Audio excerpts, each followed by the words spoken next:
What's up, everybody? Welcome back to the Leveled Up Life podcast. It's Brandon McCourtney, as always, here with Paul McLean, my man, helping people level up their life in all the areas that matter most: their faith, their family, their fitness, finance, and franchise. Man, it's good to be with you, bro. It's good to be with you, man. I'm glad to be here. If you're watching on YouTube, Spotify, Apple, wherever you're tuning in from, do us a favor, like, comment, subscribe. You know what to do. Hit the notifications. Today, man, we've got a powerful leader on the podcast with us that I'm excited about. Pastor Deryck. How do I say your last name? Just so I'm Fry, yeah, like Fry boots. That's what I thought, but I don't want to mess it up, man.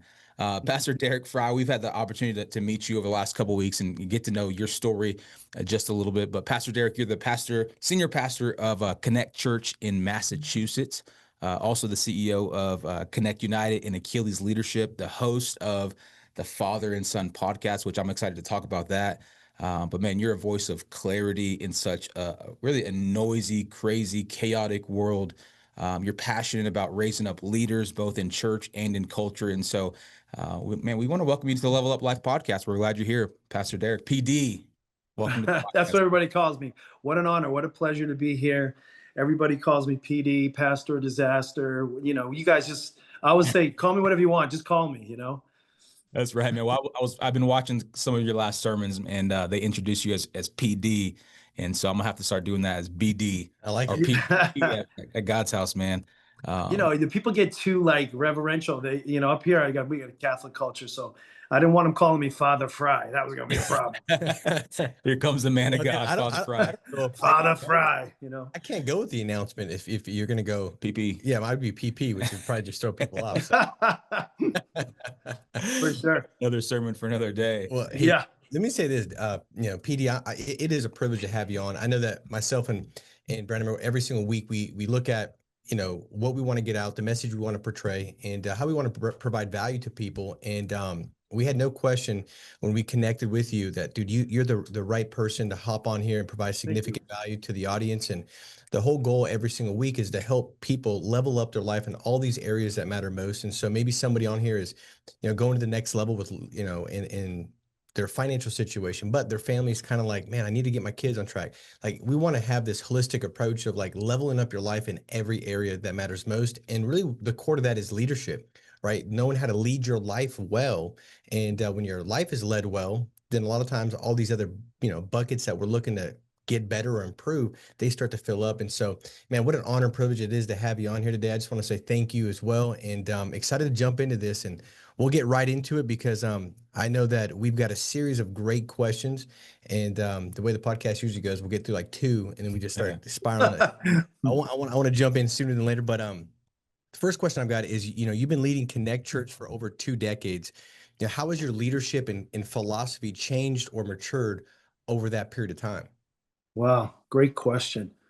That's an awesome question. I always teach people lead with questions, not certainties. So you can tell a lot by a person as a leader by the questions they ask. So good job.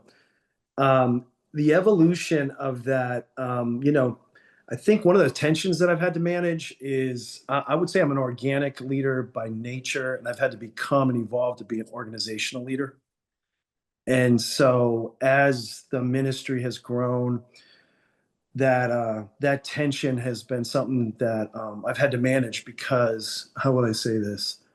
I think my role as a pastor is to make disciples, and while we have to have programs, we have to have systems, we have to have a methodology to our ministry.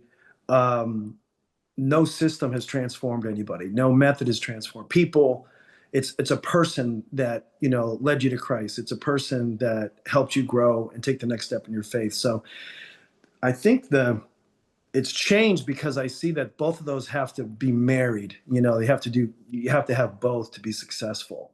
And isn't that really true still in business too? Like, you're pursuing hard skills and all the external, knowledge and, intellectual property for different things. But yet at the same time, the soft skills and the people skills and the people cues are super important too. So I think where I've grown is you just can't just love people and love them back to life. You also have to grow as a leader, and you have to build teams, and you have to have structure, and you have to have systems.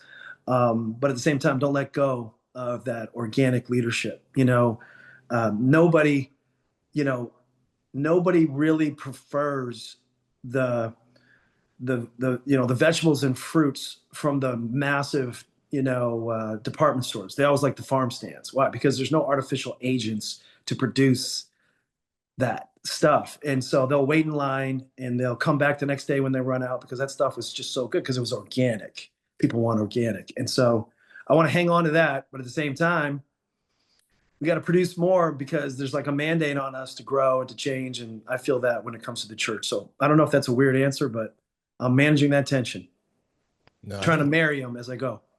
well, what a great answer. I mean, I think that's something that I kind of call it like a leadership blind spot, right? Where a lot of times you go after building these systems and for your organization, business, or whatever that might be, and you lose a heart for people, right? And a lot of times those systems with the wrong intention, it's like, I'm going to put this system in place and that's going to allow me to step back. Well, no, you need to step forward in the areas that matter most, which is providing great value to those people, and letting Yes. systems lift the weight on some of the things that maybe weren't the most valuable conversations that you could have had to connect with them and lead them. PD, how does somebody become aware of that, or have that as a balance? Because as you're speaking, I'm kind of like, I'm already thinking about myself and my business and my organizations, and almost reflecting like, how well am I doing with that? The systems, but also the love for people and keeping that Yeah. in the front of it. What does that look like as far as being able to manage the two of those things? I think that one thing is I kind of had like a moment with God not too long ago. I took our pastors on a retreat, or we call it an advance because we don't retreat in the kingdom of God. But anyway, we were out on an advance, and I was asking the Lord, like, what are we going to talk about? And normally we're going to spend some time with some fellowship, we do some equipping and things like that. But I really felt like I need to apologize because I had slowly morphed into becoming known more as systems oriented, the systems guy. And I was thinking to myself, systems don't change lives; people change lives. And I was going back through, the early stages and the early formations of not only our church, but even the early church, the actual, church, and how it started. It was house to house, and it was before it was temple courts. And so, and that word organic just kept popping for me. Like, organic is produced, or growing without artificial agents.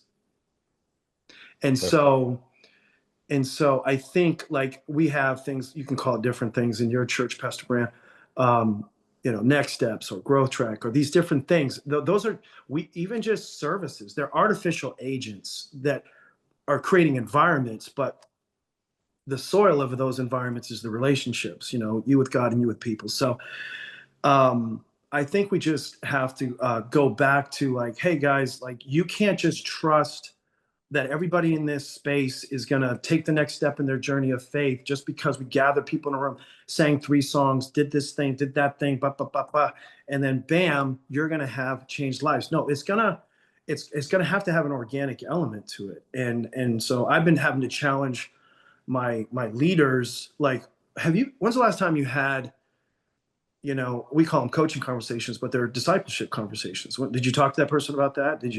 Did you help them on their next step within their journey? So it's one thing to identify the steps, which we've done better at. It's quite another to take somebody on those steps with you. And I just think, at least in church world right now, I think it's the same way if you cross over in the market space. Nobody's like going alongside with you, and just kind of like seeing you through. We just want to microwave these monster leaders. And I've always said that, great leaders are like trees. Strong trees grow slow. Strong trees grow slow. And for strong trees to be strong, they need roots, and roots are relationships. And so, um, the how to is, you got to go with them. And yes, there are steps, and we have a bunch of steps in our church, and not, for that. But man, we've seen, you can have a system on a wall and nothing's happening down the hall, and that's what we just can't have.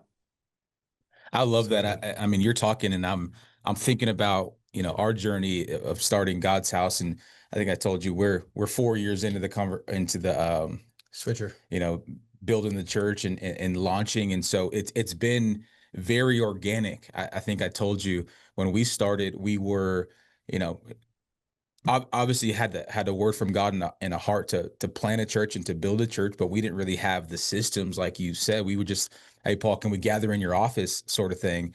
And it was very organic, and the relationship and the authenticity, I think, is, and obviously the grace of God and the blessing of God has been the key to our growth. But now as we're growing and there's 4 services and thousands of people, now the leadership going, all right, we need some systems now. Like, obviously they're in place, but as we grow and perfect those, I think it's easy to start focusing on the systems and forget about certain. Or trusting. You can trust the system. 100%. You It's transfer trust from, put maybe I them in didn't that give. class, sign them up for that thing, Yeah, and there you look at exactly. the people going through real. Exactly. Or don't even talk to them about signing up a class. There's something on the screen. There was the video. There Mm, was this. We trust artificial agents to produce organic results, and that just doesn't happen.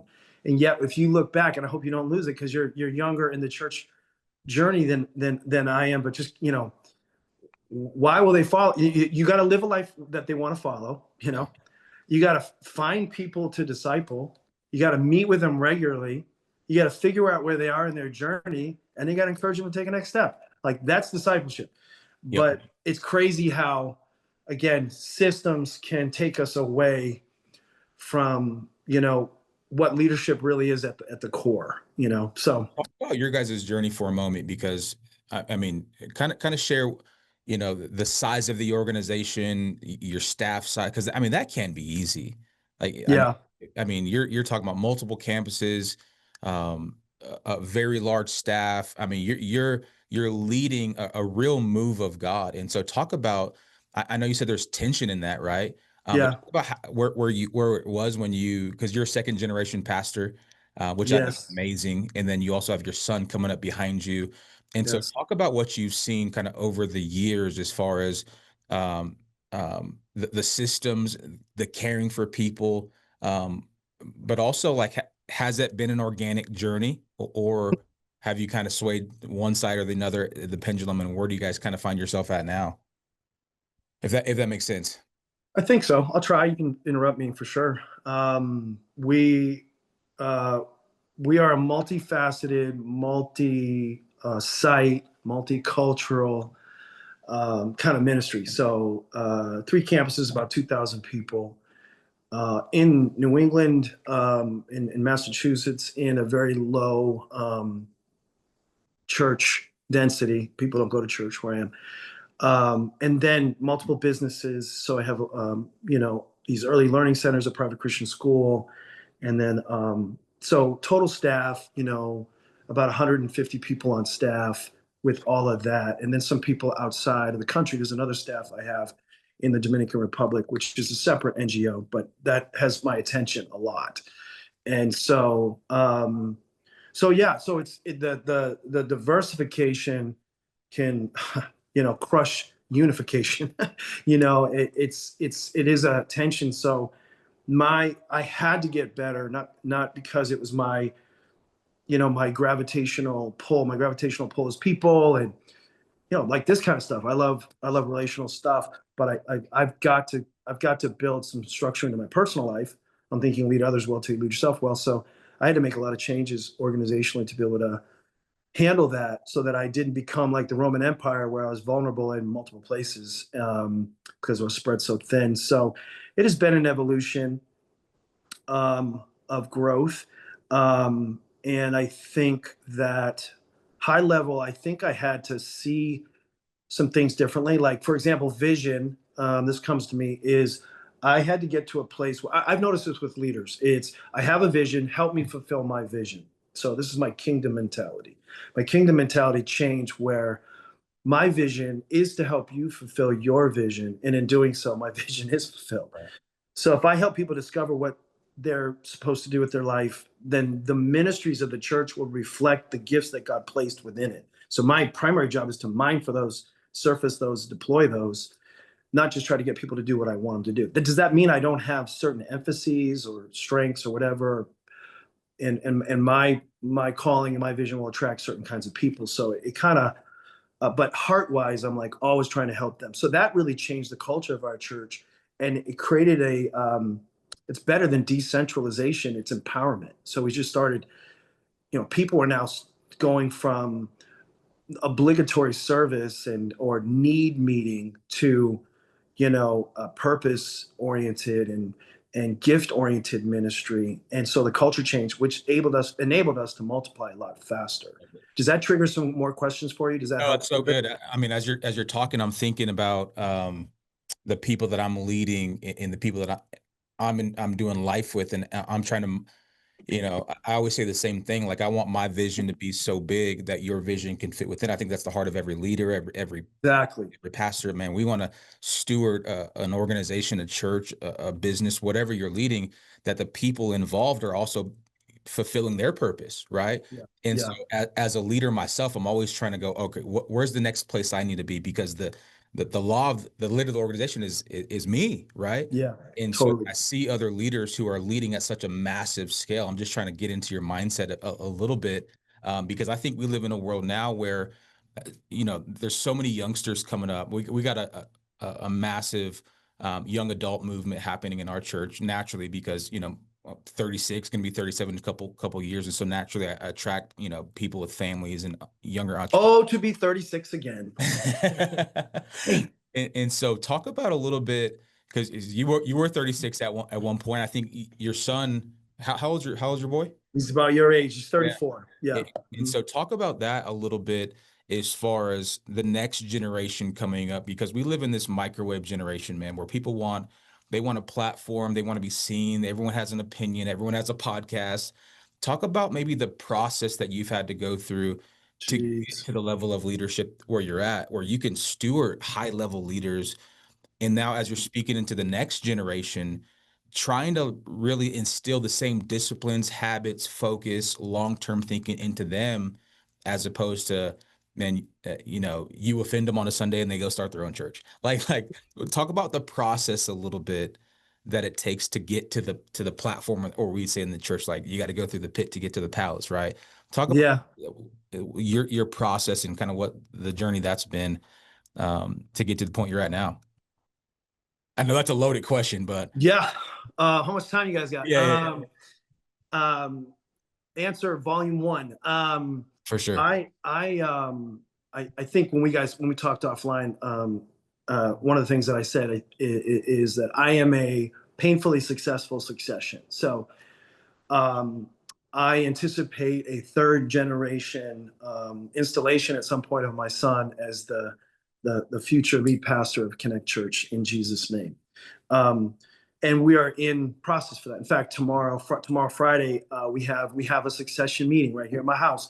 And so we schedule those, kind of on a quarterly basis. And he and his wife come over, and like, we're not talking family, we're talking about the future. And so and it's because of what I experienced. Like, I don't want to be, the lid on him. I don't want to get in the way. I don't want insecurities to bleed out and hurt him, and I don't want him to want to get out of here and leave and feel in prison, all those kind of things that come with that. And I went through a lot of that stuff, and that's a whole separate podcast. So, but I do think that when it comes, like, we want, one of our visions is, we have a podcast, it's called Like Father, Like Son. We wanted to do something together, and we wanted to provide generational leadership to broken generations. And that's what we see. We don't see this happen very often. And if you do see it happen, it's super rare. And how can we give away along the way this kind of journey? And so, to back up from that, for me personally, I kind of had to look at Jesus. Like, Jesus had a 3-year ministry, and for all 3 years he prepared to leave. Pause. Yep. It's crazy, and so we're never thinking like that. We're never thinking success is succession, right? We don't think about that until we're whatever, some age, or until it like sneaks up on us. So I've been fortunate to have some good leaders in my life. My pastor was really helpful with this. He's chronologically not much older than me, but I consider him my spiritual father. And he's just led really well in this. And then I watched him hand it off to his spiritual son. And so I've just been taking notes, man, on how to do this. But I just see so many organizations and churches where nothing runs without you.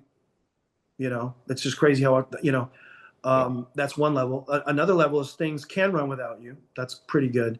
But the best one is when things grow without you. And so that's where I'm doubling down, is like, what does that look like? How can it grow as I continue to let go? And so he's in an ascension process. I'm not retiring. I'm just transitioning. Yeah. And so my role will change. This is what guys my age don't get, is like, you can't take the call of God off my shoulders. That's there. It's irrevocable. But my role will change, and I don't Right. mix those two. I'll still be pastoring people until Jesus comes back, which, by the way, could be next week. No, just kidding. The way things are looking. According to certain viral videos and the current circumstances. But anyway, assuming that doesn't happen, I'm just like, I'm trying to, not get in the way, hand things off, grow things actually in the process, and you know, have a successful succession. So I don't know. I probably got lost there because the question was broad. Help me out if there's something I missed. No, that's so good. I mean, I think, the greatest leader to ever live was Jesus. And so often we miss the way that he led. Right. I mean, you said it right. He had a 3-year runway, a 3-year ministry, and the whole point was to leave it to the disciples, was to begin the church, was to lay down his life for everyone to follow. And I think as we start organizations and businesses, like what you said, to be 36 again, I mean, I'm not thinking about succession. My boy's 11, but it's like, man, having this conversation with you is triggering my mind to go, well, I'm going to be, 10 years into this, 15 years, 20 years into this before you know If great leaders are not microwave, it's almost never too soon to start thinking like that. Right.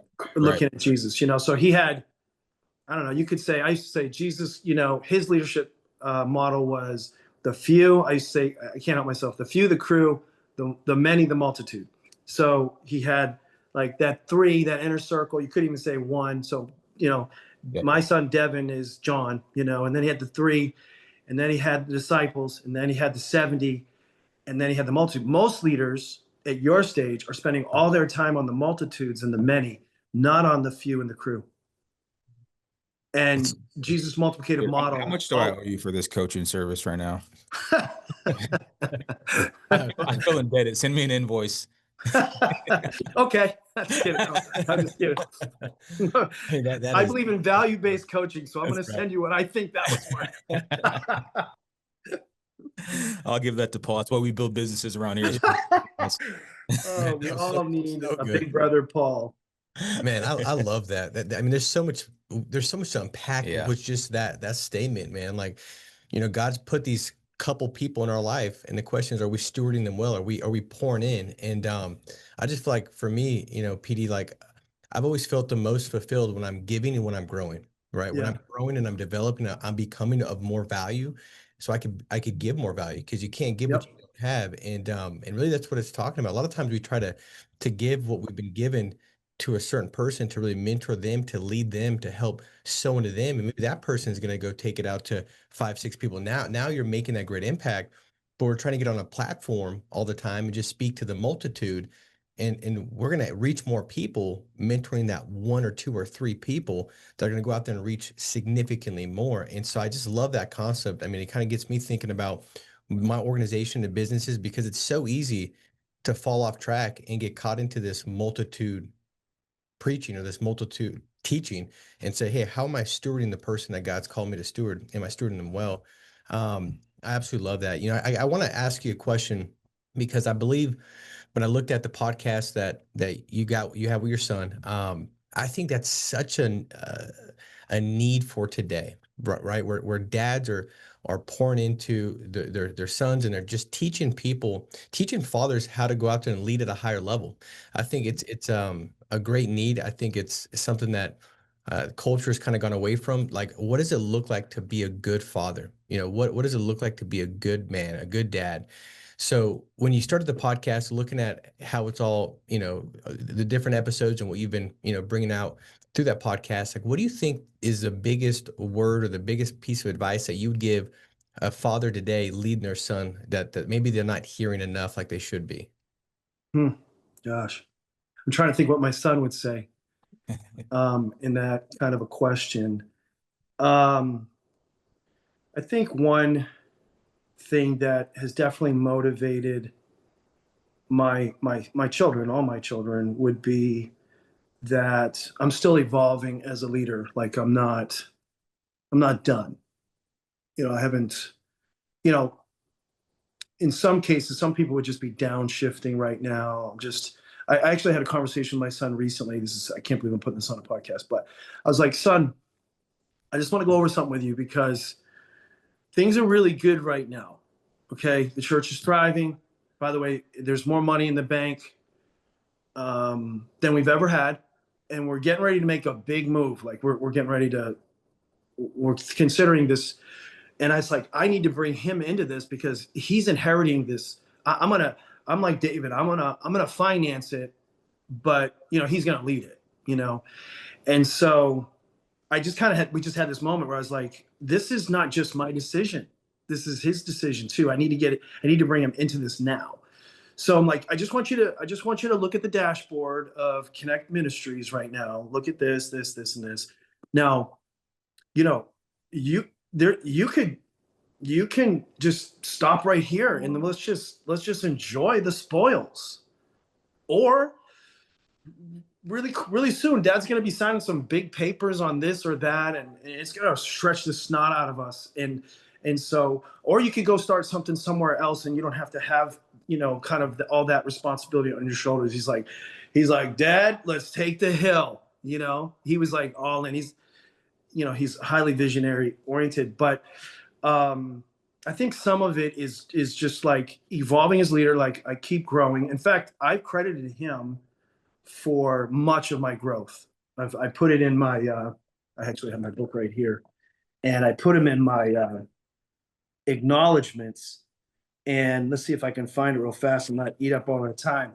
To my son, Devin, my firstborn, and the fire starter in my life. Thank you for pushing me to share more, speak louder, and show up for a wider audience. This book exists because of your prodding and belief that my best season isn't in the past like some washed up athlete, but in the now. The Father, feed and lead this next generation of leaders. Thank you, son. Your push became my permission. Oh, good. So I think bringing him in, learning from him, growing from him. I think also this might sound not so spiritual, but having fun. My son almost didn't do ministry. You think you asked me for one thing, I'm giving you three now. So that's the price of having a pastor on your podcast. But he said he didn't want to do ministry because he didn't look like I was enjoying myself at one time. And I actually listened to him and I was like, you know what? Dadgummit. I'm like, I'm becoming like my old man, a workaholic. I'm just doing it in the ministry now. And so I listened and I was like, you know what? I'm gonna start being more intentional with my relationships. I'm gonna start hanging out with my boys. I started doing whatever excursions. I just went to Alaska with three of my pastor buddies. And it just fires my son up. Like that's the life I want. I wanted like change lives, but dang it, I want to have some fun. I want to have some fun too. So that's my answer for that. It's helped a lot. I love that. I think I heard I don't know who it was. I was listening to maybe a podcast or maybe it was just a clip online, but said a lot of leaders, a lot of pastors can, we often give more time to the wrong bride, to the church, when we should be giving, our time to our real bride, our wife and our kids and our family. And I just think that, yeah. Man, as you're sharing that, I think it's so important to, and that's really the heart of this podcast and kind of what we've both experienced in different ways where we've been all in on one area of our life, and only to realize, man, there's also should be fruit in every area. You don't have to be just blessed in one place, but God really called us to live the abundant life, the Zoe life. And so that's our heart to even, every company around here is titled Leveled Up, because we want people to experience not just a blessed ministry, but a blessed family. And so you're speaking our language, man. And I love that. And it's so important to just reflect and remind ourselves, man, this life is to be enjoyed. Like we have like, look at the fitness industry, or because I know you guys, that's one of your things, faith, family, fitness is one. People are spending all their time adding years to their life, not life to their years. Jeez. That's great. So adding years Come to your on. life without life to your years is hell, not health. Jeez. So good. Right. So it's just crazy how we don't see it right. And you see it in the ministry all the time. Pastor gets up there, whatever, praise. I got the joy of the Lord. You know, Uh-huh. bro, you look so miserable. And Busting I from- realized I was becoming that guy, changing lives, but like literally just, not having life. And so thank God for 360 leadership where, sometimes people around us can poke on us in a good way. So he's helped me. I've learned as much from Devin as Devin has from me, for sure. Well, I mean, I think that's a sign of great leadership as well, is there's always something that somebody can give you, right? When I think you step into a room and you think you're the only person that's got the influence or the word to say because of whatever the resume says or whatever position holds, you miss out on a lot of what God's got in store for you through that person that you're also working with and coaching as well. And so I think that's a great point just in itself, PD. The one question that I have that I think a lot of people struggle with and it's hard to navigate is when you have all these different hats, right? You've got quite a few different hats that you're wearing. You're a pastor, you're a CEO, you do podcasts, you're a father, you're a husband, like all these different things that you're managing. How have you been able to stay healthy, physically, spiritually, mentally, while navigating and dealing with all these different hats that you have to steward? Yeah. I do have an answer for that one quickly. And this one is a lifelong pursuit. Like one of the things, I had this one guy come and we were doing like a backstage pass for our ministry. And so had some pastors visiting. And so we were just kind of, whatever, have some coaching roundtable type stuff. And he was in our offices and we just got these new offices and we had like all the staff was there that day, 20 interns for the summer getting trained and developed. So it was a buzzing atmosphere. It was fire. I love it. We love that. He comes in and he basically, I thought it was a backhanded compliment, but he's basically like, how did you get all these great people? You know? And my insecurity was like, what are you saying? Like, he's like, in other words, how does somebody like you get all these great people? So anyway, I was laughing at him, just poking fun with him and stuff. He wasn't saying that, but I said, you know what? Honestly, there's so many people here that are so much more talented and gifted than I am. Like, and I started, introducing different people. And then he kind of pulled me in the office, like, again, how do you do it? And this is an unqualified statement, but hopefully it comes through right. I basically said the reason people will follow me is not because I'm smarter, more competent, have more intellectual, property than they do and this, that, or whatever. It's I'm healthier than them. Mm.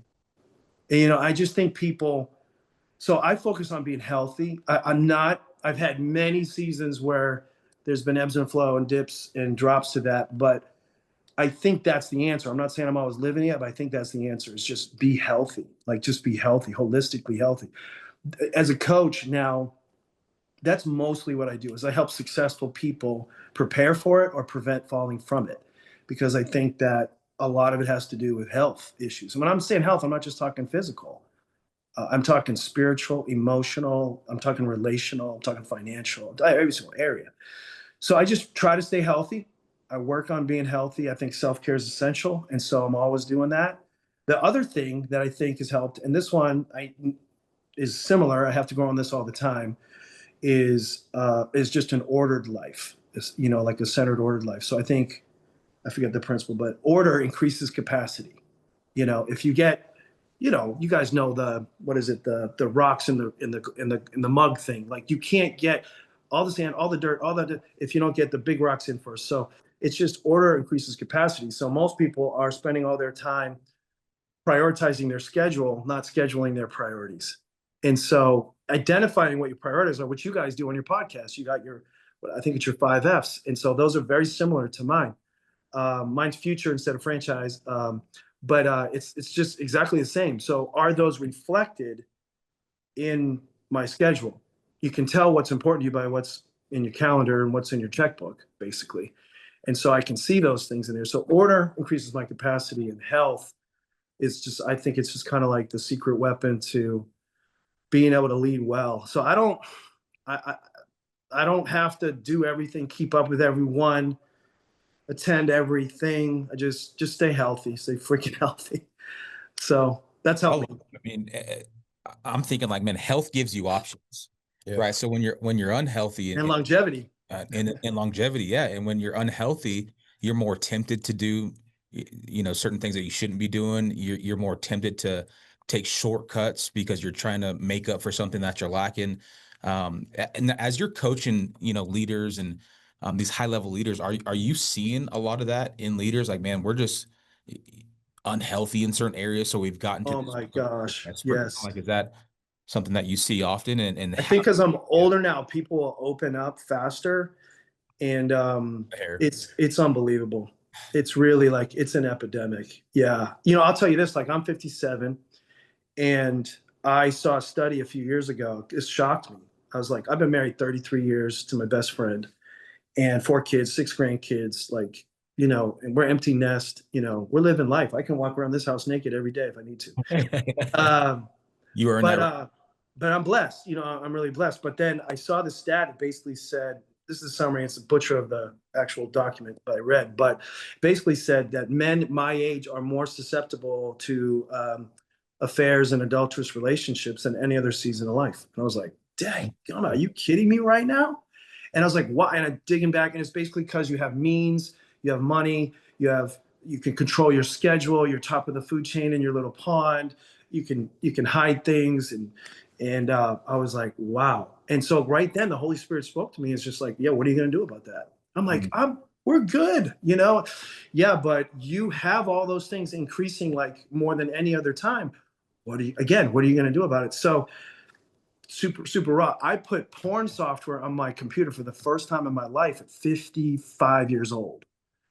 Told my wife about it, got what do you call it, an ally or two for that, reinstated an accountability partner. That's one thing. That's just a deterrent. But my wife and I are actually, we're doing a freedom group together right now with our whole staff, but we're doing it ourselves by ourselves.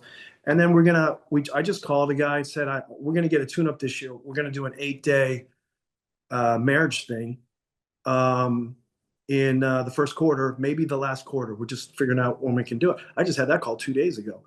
Not because we were like about ready to pull the fire alarm, but because we can see little signs of like, you know, comfort, I guess I would say comforts.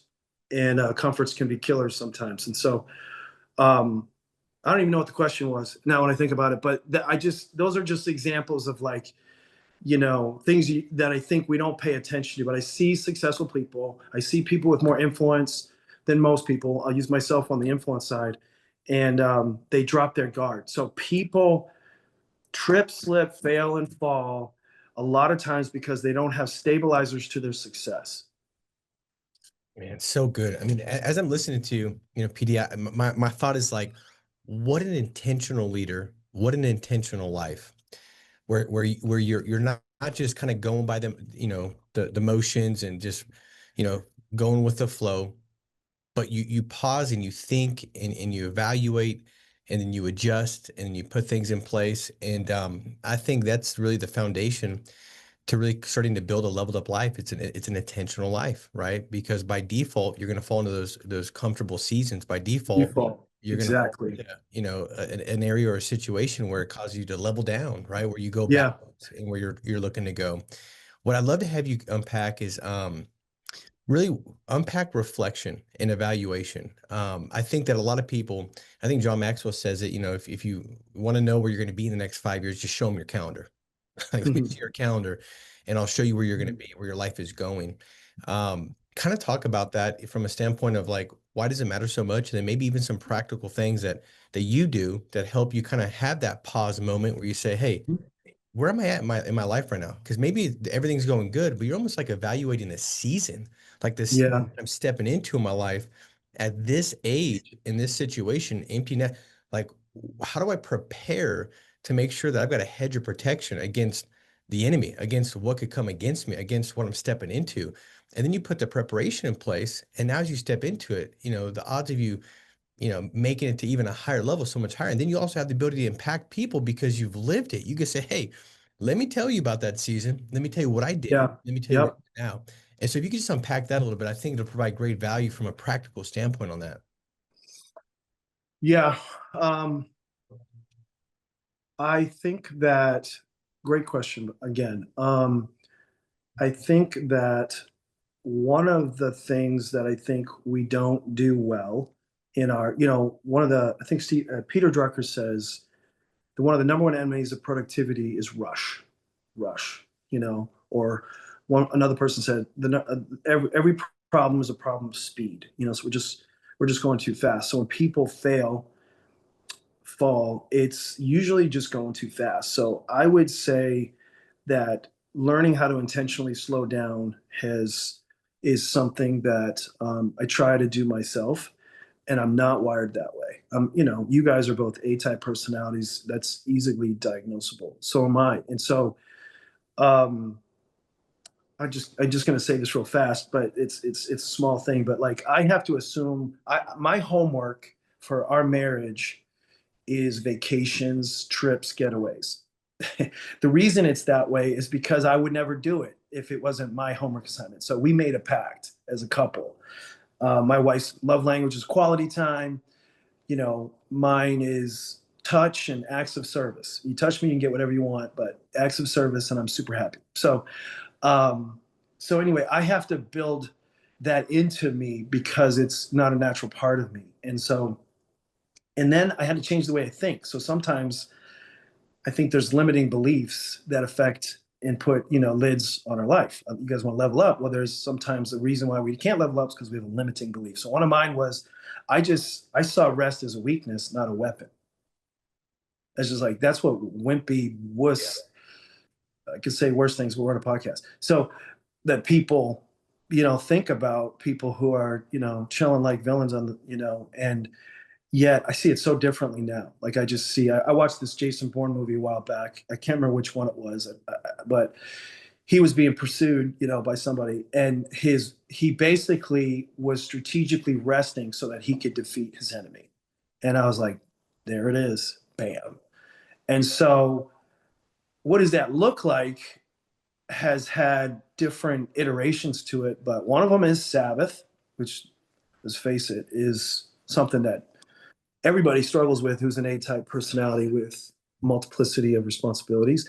So I would say that there was, out of 20 years as a senior leader, 33 years of ministry, I probably have only Sabbath consistently about maybe 8 or 9 years of that time frame. So, but of those 8 or 9 years, my capacity increased, my productivity went up, my health went up, my fellowship went up, everything went up. Every freaking single category went up when I don't violate that. It's just incredible transfer of trust from me to God. It's just incredible. But I just had to see that right. Rest was a weapon. Obviously, I know the Bible says it. I know it's a commandment. And, that wasn't motivating me. That was all external motivation. Here's what you're not doing, you loser. I needed something from the inside that was like, everything in your life's going to be better if you just submit and yield to this. So Sabbath, weekly, um, I would have like retreats. I schedule retreats. I schedule like sometimes they're rest retreats, sometimes they're planning retreats, obviously vacations. And I had my first professional sabbatical in 2018, and the devil was trying to convince me that was the stupidest thing I ever did. So much so, the day I was walking, it was my last day. I'm getting ready to go on a 11-week sabbatical. And my board had approved it. My pastor kind of got involved to kind of convey like, this is not because he's, falling apart. This is just so that he never does. And so the day I'm going out, I was served papers. Somebody was suing me. If that's not the devil, I don't know what is. I came home. I go, baby, I don't think we can go. She goes, what are you talking about? I go, look at this. And anyway, it was just the devil. And my staff rallied around me. Don't worry, Pastor. You go. You're gonna be fine. This is just an attack of the devil. And it was. And he was defeated. But everything, hell will try to stop you from rest. So I would say that has been very instrumental, is learning how to do that. And I kind of have a regimen for that to keep that, a steady part of my life. So I don't know if that touched all of what you were asking, but probe a little more. No, I mean, I think it definitely did. And I want to say most people, they just live day by day, right? They wake Yeah. and they're just kind of moved by the feelings and the emotions of the prior day, and they kind of get into that state of, anxiousness and get this done and get that done. And it just continues to repeat over and over again. And for me, PD, I've always realized that, if I feel stuck or I feel frustrated, it's usually because I'm either doing too much and thinking too little, or thinking too much and doing too little. And so most of the time for me as an A personality, it's the doing too much and thinking too little. And having those moments where you can pause and say, what am I doing in 2 months? What am I doing in 6 months? What should I be doing? What's the number one thing I could be doing that would have the greatest impact on my faith, on my family, on my fitness, on my franchise, on my finance?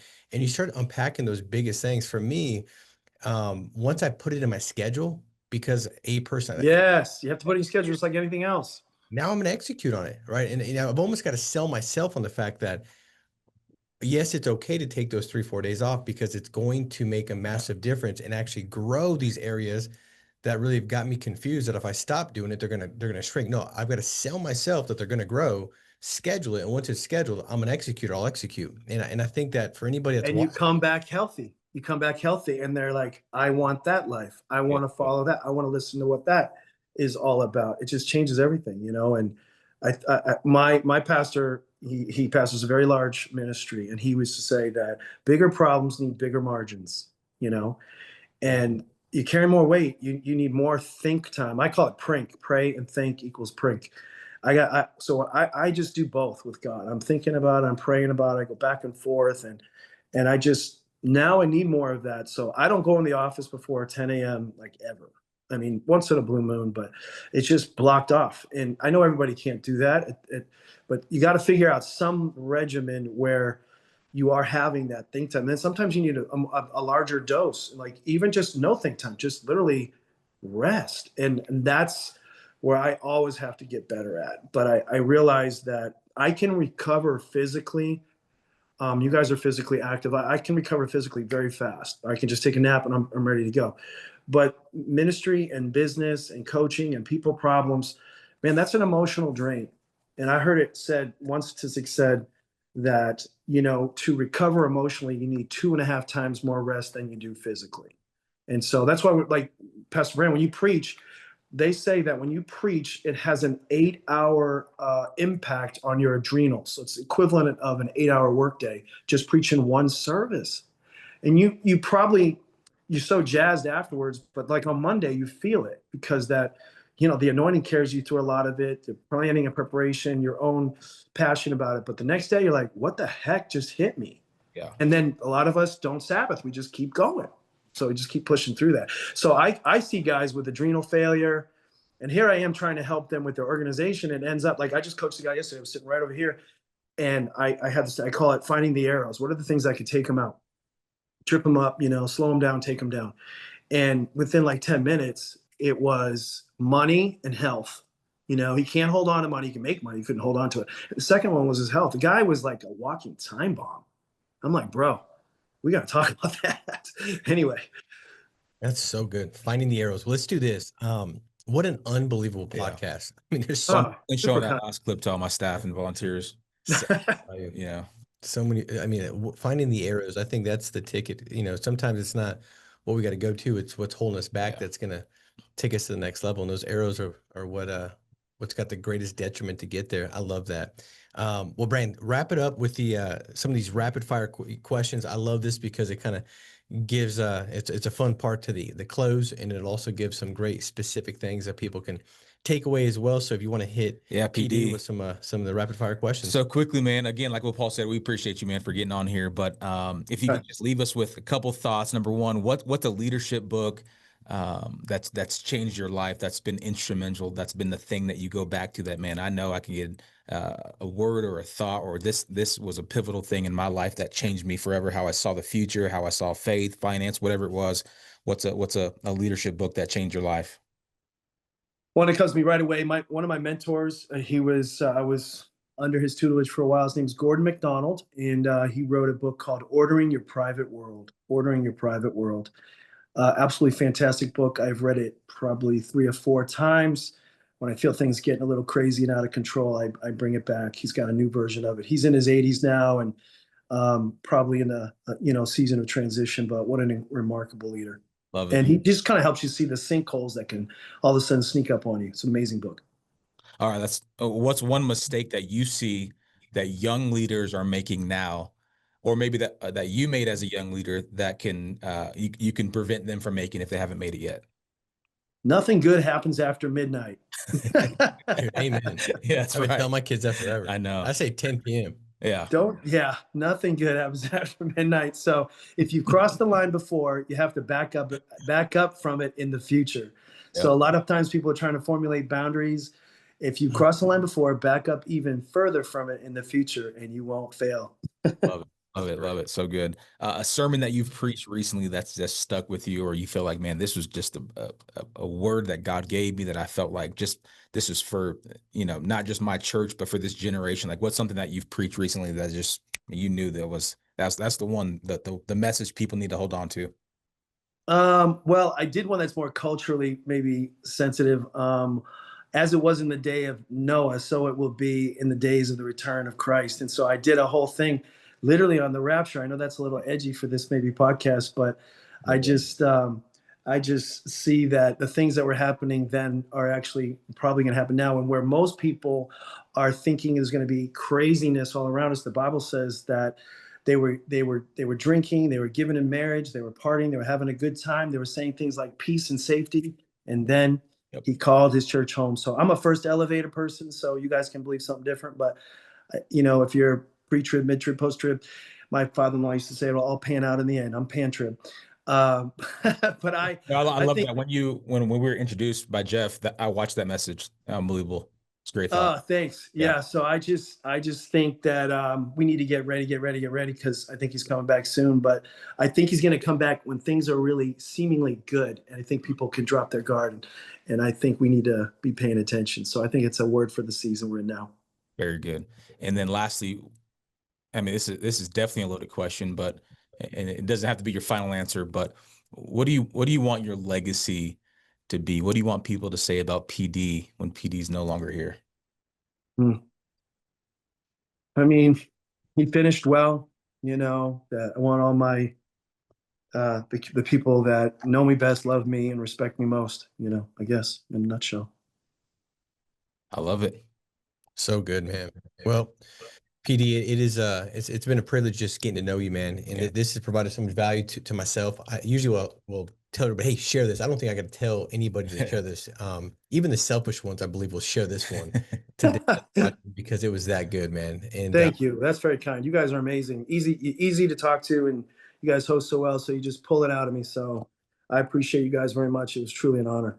well, I appreciate you, and looking forward to the impact that God will have through your life and what you're doing, and the partnership that God will create through us. Man, I'm excited to do some stuff with you in the Dominican Republic. That's a whole nother thing that we could tackle. But man, what a man of vision and obedience. Like, it's one thing to get a vision from God; it's another thing to step into those uncomfortable moments and situations, especially when it's so easy and you've developed a comfortable life, to continue to move forward after what God's put in your heart and in your head. And there's no question you're doing that. And so I appreciate you for allowing me to step into some of that vision that you've casted out there, and looking forward to being with you soon. But guys, Can't wait. yeah, go ahead.